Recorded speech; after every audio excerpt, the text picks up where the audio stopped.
Hello everyone, welcome to my YouTube channel English literature. जो आज के वीडियो में हम लोग यूनिवर्सिटी विट्स को पढ़ने वाले हैं। तो वीडियो शुरू करते हैं। वीडियो जो है काफ़ी इजी लैंग्वेज में होगा और वीडियो के थ्रू अगर आपका हेल्प होता है, वीडियो आपके सिलेबस का है, तो प्लीज़ वीडियो को लाइक कीजिएगा, चैनल को सब्सक्राइब कीजिएगा और कमेंट करके भी बताइएगा वीडियो आपको कैसा लगा। और वीडियो का अगर पीडीएफ चाहिए तो आप टेलीग्राम ज्वाइन कर सकते हो। टेलीग्राम का लिंक आपको इस वीडियो के डिस्क्रिप्शन में मिल जाएगा और चैनल के भी डिस्क्रिप्शन में मिल जाएगा। टेलीग्राम का लिंक, टेलीग्राम पे लगभग 50-60 पीडीएफ ऑलरेडी हम अपलोड कर चुके हैं और टोटल वीडियो तो 150 टॉपिक्स पे है, वो भी धीरे धीरे डाल देंगे टेलीग्राम पे ही। तो इससे क्या होगा ना कि एक एक करके सबको भेजना नहीं पड़ेगा, एक ही बार में जो भी बच्चे टेलीग्राम ज्वाइन करेंगे उनको सारा पीडीएफ मिल जाएगा और जो भी उनके मतलब जो भी उनके लिए इंपॉर्टेंट होगा वो सब पीडीएफ वो देख सकते हैं। तो वीडियो शुरू करते हैं। तो प्लीज़ आप लोगों को पीडीएफ चाहिए तो आप टेलीग्राम ज्वाइन कर लेना। और कोई डाउट है किसी क्वेश्चन रिलेटेड या कुछ शेयर करना है अपना सिलेबस, प्रीवियस ईयर क्वेश्चन, तो आप इंस्टाग्राम पे टेक्स्ट कर सकते हो। उसके लिए आपको इंस्टाग्राम पे फॉलो करके वहाँ टेक्स्ट करना होगा। तो वीडियो शुरू करते हैं। University wits is a phrase. University wits क्या है? फ्रेज है use to a name of group, जो कि यूज किया जाता था एक ग्रुप के नेम के लिए of late 16th century. 16th century, late 16th century यानी 1550 के बाद जो हो आया ना 1600 तक, तो ये 16th सेंचुरी हुआ, लगभग लेट 16th सेंचुरी, इसलिए इसको बोला गया है। फिर आगे है 16th century English playwrights and pamphleteers. तो इंग्लिश प्ले राइट्स जो उस टाइम के नाटककार होते थे और पैम्पलेटर्स यानी जो छोटी मोटी पुस्तक, मतलब छोटी पुस्तक लिखते हैं या फिर पत्रिका लिखते हैं, उन्हीं के लिए पैम्पलेटर्स वर्ड का यूज़ किया जाता है। उनका एक ग्रुप था। This dramatist were well educated. ये जो ड्रामाटिस्ट थे काफ़ी वेल एजुकेटेड स्कॉलर्स थे, विद्वान थे।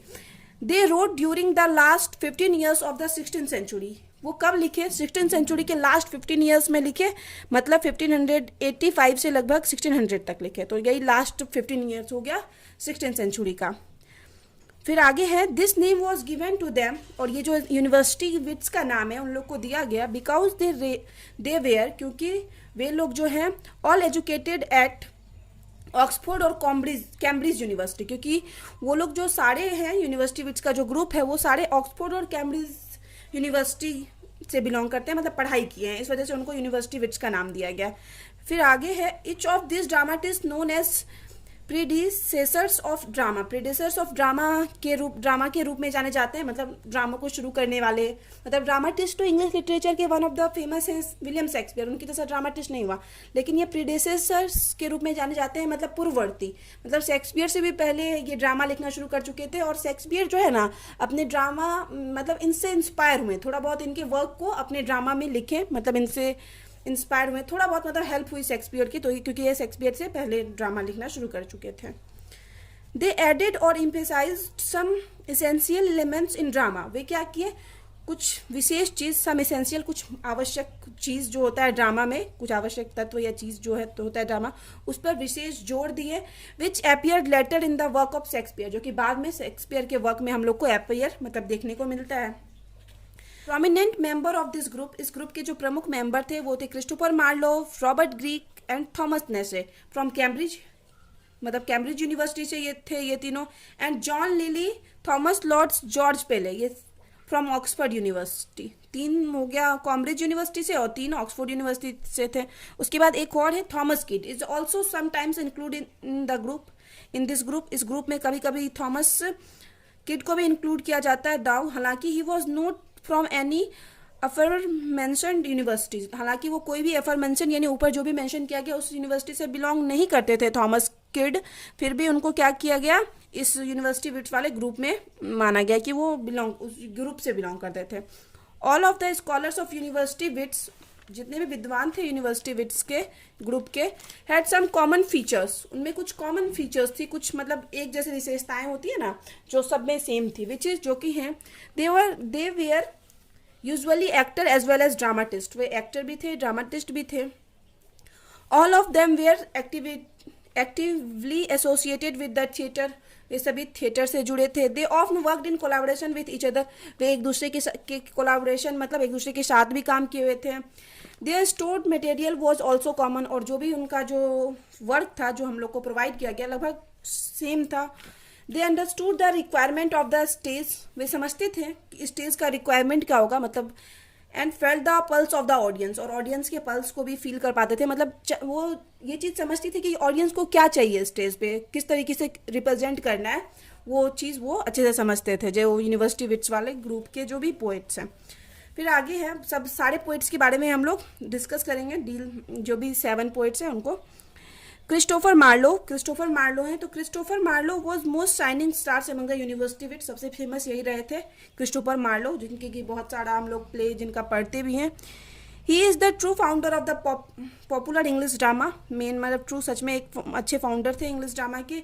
His contribution to the English tragedy is very vital, बहुत ज़्यादा वाइटल है, महत्वपूर्ण है इनका जो इंग्लिश ट्रेजिडी में जो कॉन्ट्रीब्यूशन है। His main works are Tamburlaine, Dr. Faustus, Edward second, the Jew of Malta, Edward second और द जियो ऑफ माल्टा पे तो हम वीडियो भी अपलोड कर रखे हैं, and the tragedies of Dido, ये सारा उनका काफ़ी फेमस वर्क है।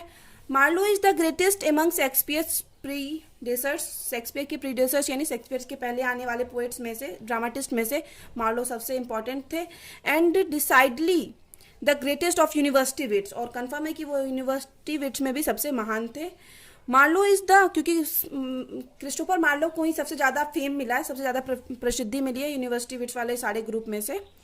Marlowe is the only dramatist of the time who is ever compared with Shakespeare, Marlowe उस टाइम के मतलब ऐसे ड्रामाटिस्ट थे जिसको कि कंपेयर किया जाता था शेक्सपियर से।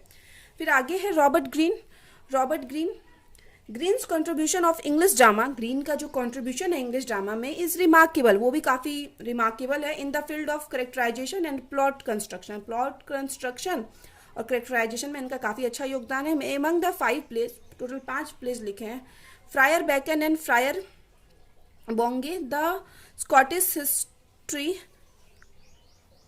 Of James fourth are notable, 2 जो वर्क यहाँ दिया हुआ है, 5 प्ले लिखे तो 2 जो वर्क दिया हुआ है वो काफ़ी नोटेबल यानी प्रमुख था उनका। फिर है Thomas Nash was the youngest of the university wit, सबसे छोटे थे, यंगेस्ट थे। He had the least genius of all the set, मतलब सबसे कम जीनियस थे वैसा, मतलब बाकी सब यूनिवर्सिटी विट्स के मुकाबले। बट मोस्ट इनबॉर्न जर्नलिस्ट, लेकिन वो इनबॉर्न यानी जन्म से ही उनमें कुछ जर्नलिस्ट वाला गुण था, ऐसा नहीं था कि जन्म से ही जर्नलिस्ट थे, बट उनका मतलब जर्नलिस्ट, इतने अच्छे जर्नलिस्ट थे कि उनको बोला गया कि इनबॉर्न जर्नलिस्ट थे। The dramatist work of Nashe is the little significance, कुछ मतलब थोड़ा बहुत महत्वपूर्ण है इनका जो वर्क है, ड्रामेटिक वर्क है। He finished Marlowe's Dido, Marlowe का जो वर्क था डीडो द ट्रेजिडीज था, उसको फिनिश करने में मार्लो की हेल्प की, but his only surviving play is, उनका सिर्फ एक ही जो प्ले था जो चल पाया, summer last will and testament, ये मतलब उनका वर्क था जो चल पाया। फिर है आगे John Lyly, as a dramatist Lyly occupies a peculiar position, काफ़ी मतलब विशेष स्थान मिला as a dramatist John Lyly को भी। He selected classical themes and stories for his plays, अपने प्ले के लिए क्लासिकल थीम्स और स्टोरीज को चूज करते थे। He wrote total 8 plays in all, total 8 play लिख रखे हैं जॉन लिली। एमंग दैम, उनमें से the main it is the moon, Midas, Endymion, mother, Bombie and the world famous, ये सब जो है वर्ल्ड फेमस है। His comedies are romantic as well as witty, उनका जो कॉमेडी होता था वो रोमांटिक भी होता था और विटी भी होता था, मतलब उसमें बुद्धि का यूज़ किया जाता था। His influence was wide spread, उनका जो प्रभाव है काफ़ी ज़्यादा देखने को मिलता है, पूरा फैला हुआ है। His comedies were popular even Shakespeare, मतलब इनका कॉमेडी इतना ज़्यादा पॉपुलर हुआ कि even Shakespeare took suggestion from them, कि शेक्सपियर भी इनकी कॉमेडी से क्या लेते थे, सजेशन लेते थे। William Shakespeare as you like it, William Shakespeare का जो प्ले है एज यू लाइक इट, जिस पर कि हम वीडियो अपलोड कर रखे हैं, is an admixture of prose and verse, ये एक मिक्सर है प्रोज और वर्ड्स का, from which is followed after Lyly, जिसको कि वो लिली के वर्क से फॉलो किए हुए हैं। तो ये जॉन लिली के बारे में हो गया। अब Thomas Lord, the dramatic work of Lords is almost negligible, मतलब लगभग बहुत कम है इनका वर्क जो है थॉमस लॉर्ड्स का। ऑफ हिज प्लेज, और उनके प्ले में 2 सर्वाइव, सिर्फ 2 चल पाया। His only play is the wound of civil war, मतलब इनका एक ही प्ले है जो कि है wound of civil war. He probably contributed with Shakespeare in Henry 6, और हेनरी 6 जब शेक्सपियर लिख रहे थे, शेक्सपियर का एक हिस्टोरिकल प्ले है हेनरी 6, तो उसमें क्या किए, कोलैबोरेशन किए, मतलब शेक्सपियर का साथ दिए थॉमस लॉर्ड्स। फिर आगे है George Peele was the one of the greatest university wits, ये one of the greatest university wits थे। हिज, उनका जो है the old wives tales is the first English play था that satirized the romantic dramas popular at the time, जो satirize यानी व्यंग करता है रोमांटिक ड्रामा के ऊपर, पॉपुलर एट टाइम जो कि उस टाइम काफ़ी फेमस हुआ था। हिज इम्पॉर्टेंट प्लेज आर, उनका जो काफ़ी जो इम्पॉर्टेंट प्लेज है वो है arrangement of pairs, the battle of Alcazar, the famous chronicle of King Edward the first, the love of the King David, fair Bethsabe, मतलब काफ़ी बड़ा बड़ा प्ले का नाम है। This list shows Peele's versatility as a dramatist, ये list as a dramatist उनकी मतलब प्रसिद्धि को दिखाता है ये जो प्ले है, लिस्ट जो है। फिर आगे Thomas kid, it was kid, वो किड थे who brought the revenge theme, जो कि रिवेंज थीम को लाए टू द स्टेज पे। थॉमस किड जो कि ऑक्सफोर्ड या कैम्ब्रिज यूनिवर्सिटी से बिलोंग नहीं करते थे। हिज द स्पेनिश ट्रेजेडी, एक स्पेनिश ट्रेजेडी लाए, occupies an important place in the history of English drama, English drama में स्पेनिश ट्रेजेडी को एक स्पेशल प्लेस मिला है, महत्व मिला है। It is a landmark in English tragedy, English tragedy के लिए एक लैंडमार्क है जो कि दूर से ही दिखता है, मतलब काफ़ी इंपॉर्टेंट है।